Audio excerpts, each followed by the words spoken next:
Stefan Maul from the University of Heidelberg, who I know is known to us all. It's really a pleasure to not even have to introduce people, because these are the great scholars of my generation. So Professor Maul will be speaking about, I had it in my mind, I have to check it, Gilgamesh and the Deluge, right. We get Enuma Elish and Gilgamesh, the highlights in the first two lectures. Ladies and gentlemen, first of all, I have to thank for this, for the invitation to this conference. It's a great pleasure to be here. I'm proud to have the opportunity to speak in front of this audience, and I am happy to show with my contribution my deep esteem for Jakob Klein. The 11th tablet of the Gilgamesh epic is one of the most discussed texts in the written record of ancient Near East. The tablet, discovered in 1872, includes an account of the deluge and the deeds of the exceedingly wise, written in impeccable Babylonian dialect.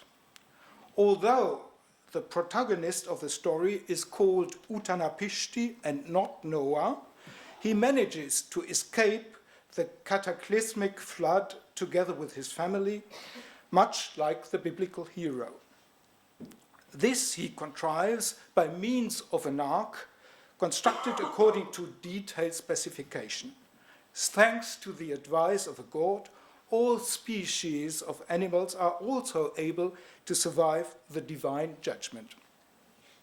Despite many similarities with the biblical narrative, the Babylonian account of the deluge belongs to a completely different, heretofore unknown Mesopotamian narrative context. The 11th tablet, written down in the 7th century BCE, proved to constitute a part of a lengthy 12-tablet epic that recounts the dramatic story of the greatest of all Mesopotamian kings, Gilgamesh, the ruler of Uruk. The selfish young king oppresses the people entrusted into his care. Enkidu, created by the gods as his equal, is supposed to bind his powers.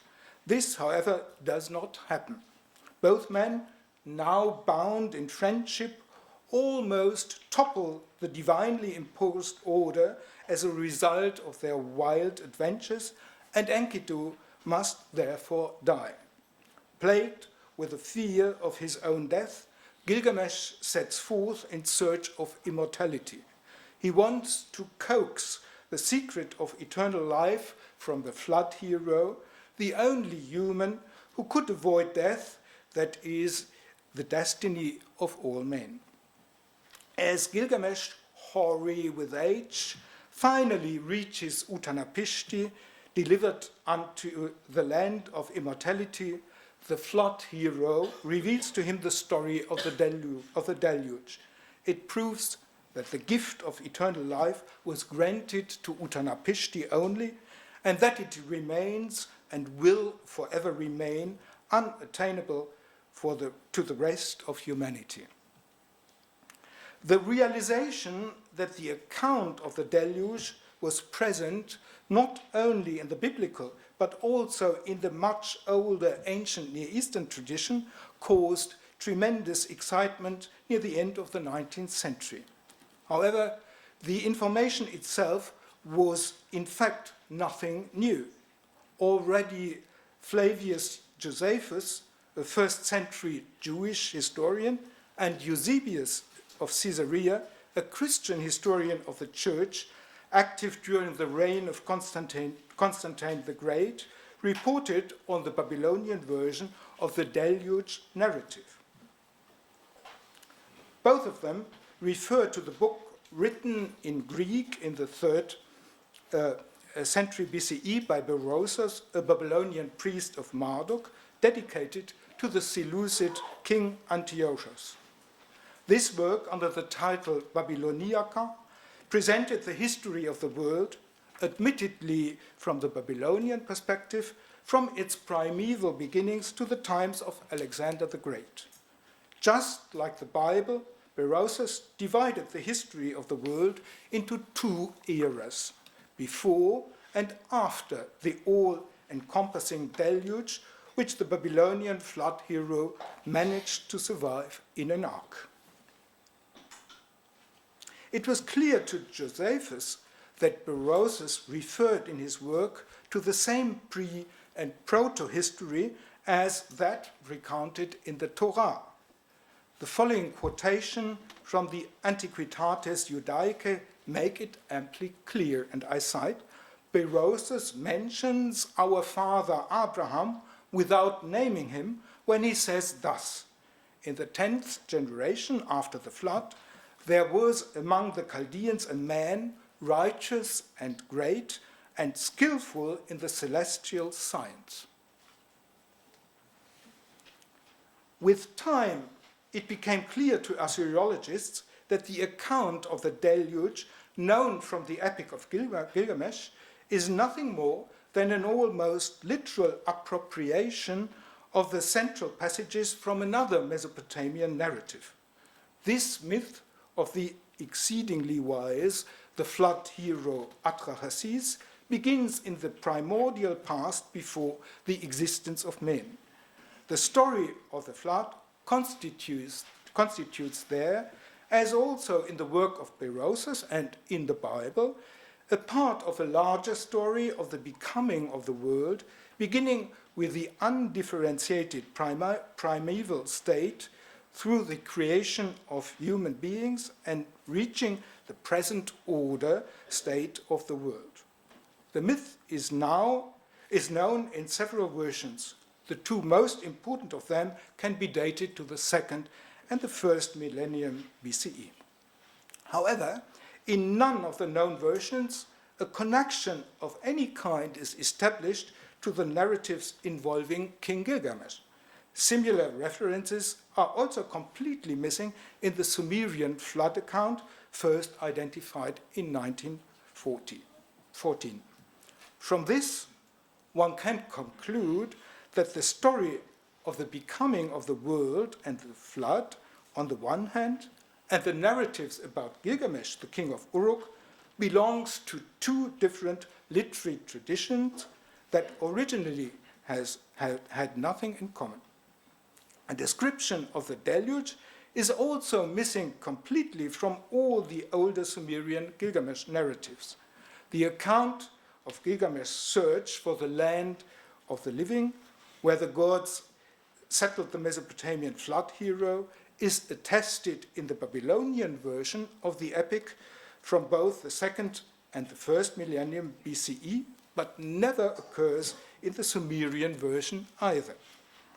In the Old Babylonian redaction of the Gilgamesh epic, unfortunately preserved only very fragmentarily, we come across the scene in which Gilgamesh, near the end of his quest, chances upon the boatman of the flood hero, who is able to take him to the land of the living, much like in the later 12-tablet version of the epic. Nonetheless, one cannot say with certainty whether the story of the flood itself found a way into the narrative as it did into the later redaction of Shin Leke Unini. Some scholars challenge this idea. In any case, new textual findings will sooner or later bring a definitive answer to this question. Far more interesting than the issue of presence or absence of the flood story in the Old Babylonian epic of Gilgamesh is, at least in my opinion, the question of why the story about Gilgamesh and the story of Atrahasis were combined into one whole in the epic of Shin Leke Unini, even though, on the face of it, there was no need to do so. The dramatic adventures of King Gilgamesh and his companion Enkidu would have surely offered sufficient material even without the deluge narrative. This question I will consider now in some detail.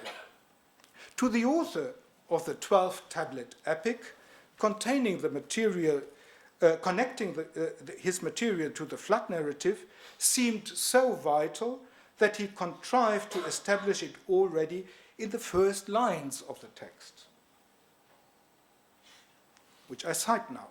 He who saw the deep, the country's foundation, who knew the proper ways, being aware of all matters, Gilgamesh, who saw the deep, the country's foundation, who knew the proper ways, being aware of all matters, everywhere he looked after the seats of power. He possessed all-encompassing wisdom in every field. He saw what was secret and revealed what was hidden. He brought back tidings from before the flood. The last of these lines is especially relevant for the following deliberation. What was the nature of the tidings from before the flood that King Gilgamesh brought back to Uruk?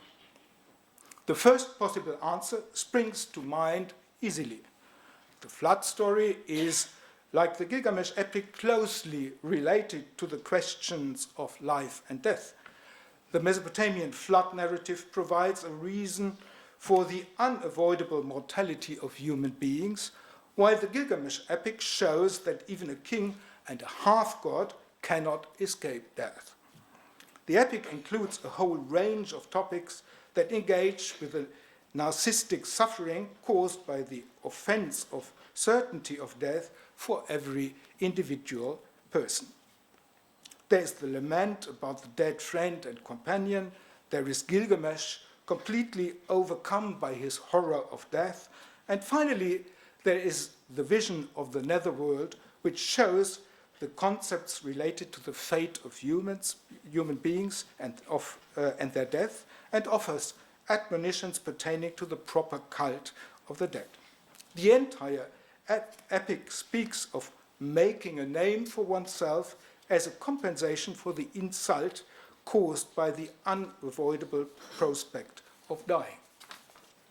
The prologue to the 12-tablet epic sees the wisdom of Gilgamesh relying on the tidings from before the flood in something more than just a simple recognition of the inevitability of death.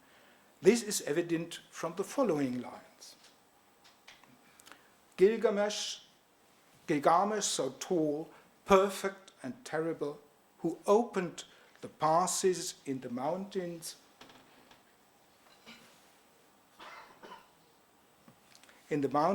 who dug the wells on the slopes of the uplands, who crossed the ocean, the wide sea, to the rising of the sun, who explored the shores of the world, always seeking life, who, thanks to his power, reached Utanapishti, the distant one, who rebuilt in their places the cult centers destroyed by the flood, who set in place the proper rites for the befuddled people. This song of praise for Gilgamesh lists in chronological order his great deeds, deeds that benefited the entire mankind. According to the text, humans are indebted to Gilgamesh for the infrastructure that allowed the inhabitants of Mesopotamia to reach the Levant. For it was Gilgamesh who, on his way to the cedar forest, established the mountain passes and a network of wells which allowed the travels into the Levant, with no other dangers being present further on the way. His search for immortality led him also to cross the ocean, the wide sea, to the rising of the sun, thus discovering seafaring and opening the maritime routes for the future Mesopotamian travelers. With his ostensibly pointless journey to the shores of the world, he imparted upon the posterity the knowledge of all regions of the globe. It is thus the legacy of Gilgamesh that the Mesopotamian gaze was always directed outward.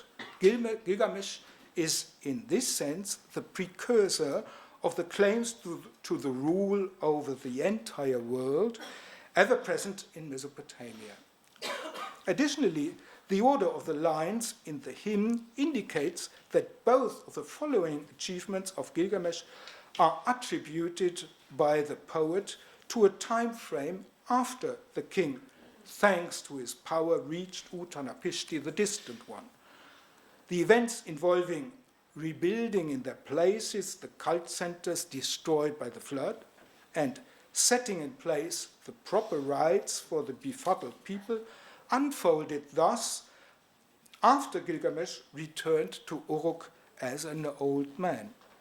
It is precisely these deeds that are to be associated with the tidings from before the flood and thus with the revelation made by the flood hero. This association is hardly a late phenomenon attested only in the epic of Gilgamesh of Sinleke Unini.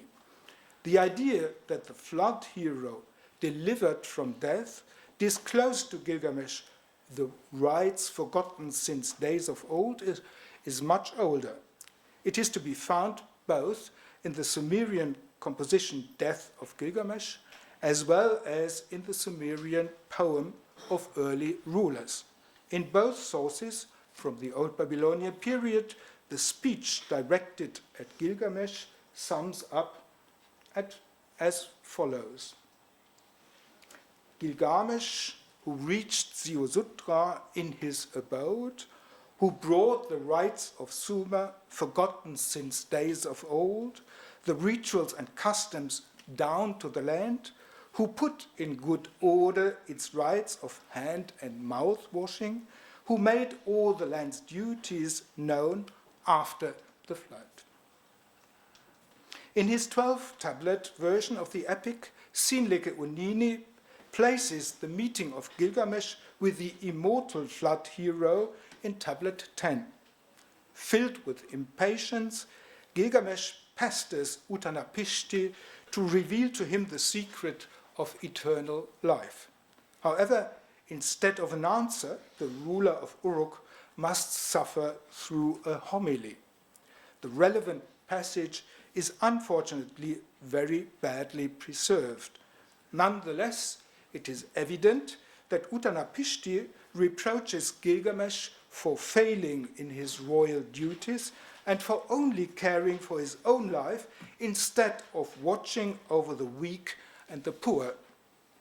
In order to connect human beings and gods in a mutually pleasing structure of giving and receiving, like the one that existed before the flood, Uttanapishti demands from Gilgamesh to finally re-establish the houses of the gods, their cult, and the proper offering rites which remained forgotten since the deluge. Only in the dutiful fulfillment of these royal obligations can Gilgamesh find peace and a meaning in life.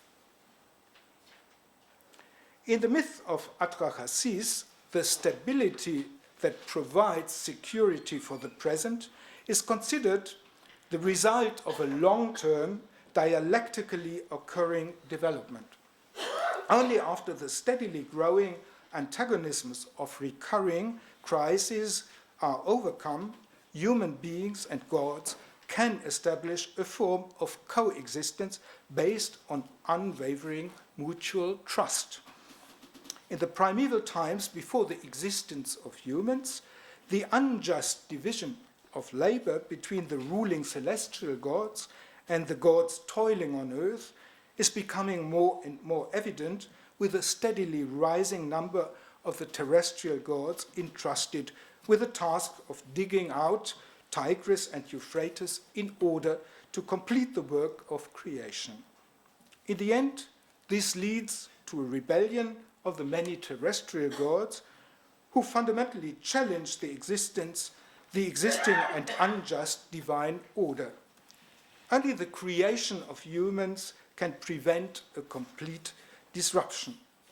For humans will take over the labor of the terrestrial gods and thus ensure the steady flow of provisions for all the gods in effect freeing them from toil and establishing harmony between both divine groups. In the center of this new order stands the offering, connecting human beings and gods. The balance of the world, restored thanks to the brilliant idea of creating humanity, is then slowly but steadily thrown out of kilter. The new crisis is eerily similar to the old one. Human population growth and human noise correspond to the rise in the number of the terrestrial gods and the noise produced by them. After a long period of stable coexistence between humans and gods aimed at, in the plan of creation, discord emerges again without any real intention. The claimer, which, as foretold by the mother goddess, the gods bestowed upon the ever multiplying humans, is now, in view of the constantly growing multitudes of people, becoming a source of anger. The noise is becoming so loud that human and God cannot hear each other.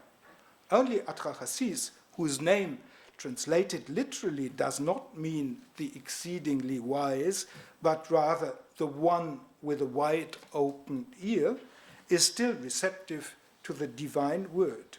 He is able to avert the divine punishment until the gods finally resolve to send down a deluge in order to completely destroy the boisterous humanity. Although bound to silence, the god of wisdom uses a ruse to cleverly reveal the plan of the gods to his protege and gives him the well-known instructions for surviving the flood. Only after the destruction of humanity do the gods realize what havoc they wrought. Divested of their earthly dwellings, they must now endure hunger and thirst in the open, as says our text. It seems that there is nobody left to tend to their provisions and arrange care and keeping. The humanity falls silent, their corpses, I cite, like a school of fish fill the ocean. But now it is the gods who are forced to resort to wailing. The world without humans is suffused again with noisy clamor, as if the times of the erstwhile divine rebellion were about to return. The divine order is again at stake. When Atrahasis finally makes an offering to the four winds, after the end of the deluge, the gods draw near, rejoice over it, and vow never to undertake a complete destruction of humanity again. However, they wish to prevent the excessive reproduction of human beings in order not to imperil anew the coexistence of God and human, regulated by offerings. Therefore, among others, wild animals, starvation, child mortality, and pestilences are created as a way to permanently diminish the people and maintain the newly established order. Death thus functions as a guarantee of the stable coexistence of gods and mankind. From the point of view of the Epic of Gilgamesh, this post-Diluvian order remains for a long time poor. Despite the existence of the covenant between gods and humanity based on the offering made by Utnapishtim. Not only were the cities, temples, knowledge and scholarship of the high antediluvian culture swallowed by the waters of the flood, but also the rites of proper worship of the gods were lost. During the meeting with the flood hero, this knowledge is revealed to King Gilgamesh. Only through him can it reach the human world again. An extremely long era encompassing, according to the Sumerian king list, more than 26,500 years, during which humanity had absolutely no access to its antediluvian past after the destruction brought about by the flood, comes to an end with the tidings brought by Gilgamesh. Sinleke Unini, the author of the 12-tablet version of the epic, attributes to Gilgamesh also the rebuilding of the city walls of Uruk in their entire antediluvian splendor upon the fundaments originally erected by the 7 sages at the dawn of time. Humanity is thus provided anew with a secure space in which civilization can flourish. In bringing the flood story and the Gilgamesh epic together, Sinleke Unidi considers the overcoming of the post-diluvian non-culture, ignorance and disorder the crowning achievement of the long-lasting world historical development recounted in the epic of Atrahasis. Thus, in the Mesopotamian tradition, Gilgamesh became the ruler who, through his foundation of culture, erased the deep scar left despite the reconciliation in the relationship between humanity and gods. He granted mankind the opportunity to develop its civilization without disturbance behind the protection of the city walls. For the first time since the deluge, he provides the gods with their earthly dwellings.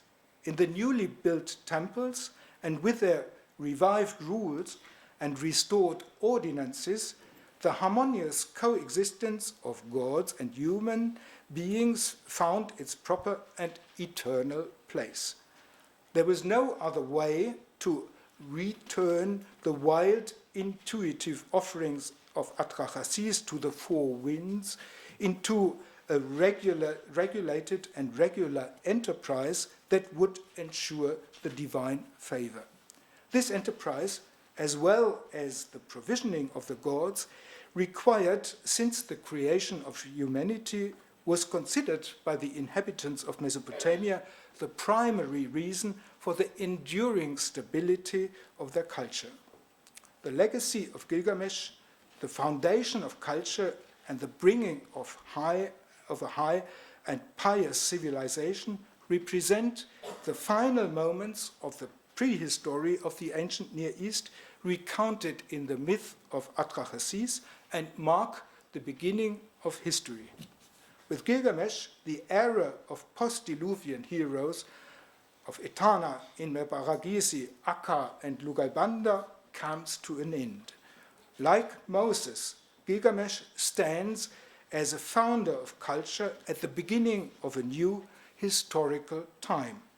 It is only appropriate that he is the last ruler for whom the Sumerian king list records a reign of superhuman length. With an age of 126 years, he exceeds by only a few the 120 years given to human beings as a maximum. Thank you.